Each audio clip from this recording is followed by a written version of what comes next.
गाजियाबाद का शास्त्री नगर दिन में एक सामान्य और शांततसी कॉलोनी।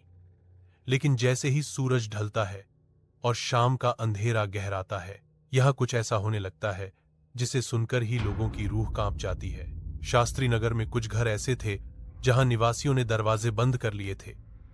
रात में कोई बाहर नहीं निकलता था और अजीब सी आवाजें सुनाई देती थी। ये आवाजें न तो हवा जैसी लगती थीं और न ही किसी जानवर की।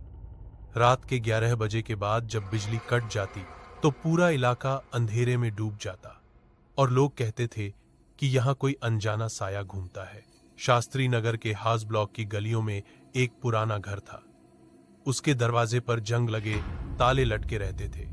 खिड़कियां हमेशा बंद रहती थीं।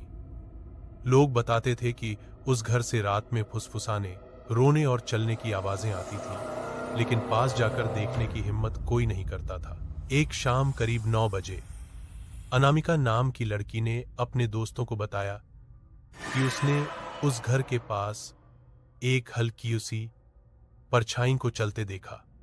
आंखों से कुछ साफ नहीं दिखा, लेकिन उसे महसूस हुआ कि कोई वहां मौजूद है। उसके शब्द सुनते ही सब हंसने लगे, लेकिन तभी अचानक तेज हवा चली और आसपास रखी चीजें हिलने लगी। उस रात के बाद से शास्त्री नगर में अजीब घटनाएं बढ़ने लगीं। बच्चों को डरावने सपने आने लगे। कुछ लोगों को लगता जैसे कोई उन्हें पुकार रहा हो और कई घरों में रात को कदमों की आवाज सुनाई देती, जबकि बाहर कोई नहीं होता।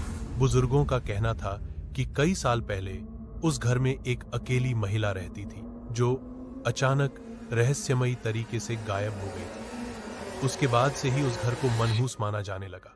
लोग कहते थे कि उसकी अधूरी पीड़ा आज भी उस घर से जुड़ी हुई है। एक रात रवि नाम का युवक अपने दोस्तों के साथ उस गली से गुजर रहा था। अचानक आसमान में बिजली चमकी और उसी पल उन्होंने देखा एक काली, धुंधली आकृति उस घर के दरवाजे के पास खड़ी थी। रवि ने हिम्मत करके मोबाइल की फ्लैशलाइट जलाई, लेकिन रोशनी पड़ते ही वह आकृति धीरे धीरे हवा में घुल गई। उस पल के बाद रवि को ऐसा लगा जैसे कोई उसके पीछे खड़ा हो। उसने मुड़कर देखा, लेकिन वहां कुछ नहीं था। उसके शरीर में ठंड दौड़ गई और वह बिना रुके घर की ओर भागा। अगली सुबह कई लोगों ने बताया कि उन्होंने भी रात में अजीब रोशनी और फुसफुसाती आवाजें सुनी थी। तब से शास्त्री नगर में लोग रात होते ही दरवाजे बंद कर लेते हैं और अकेले बाहर निकलने से बचते हैं।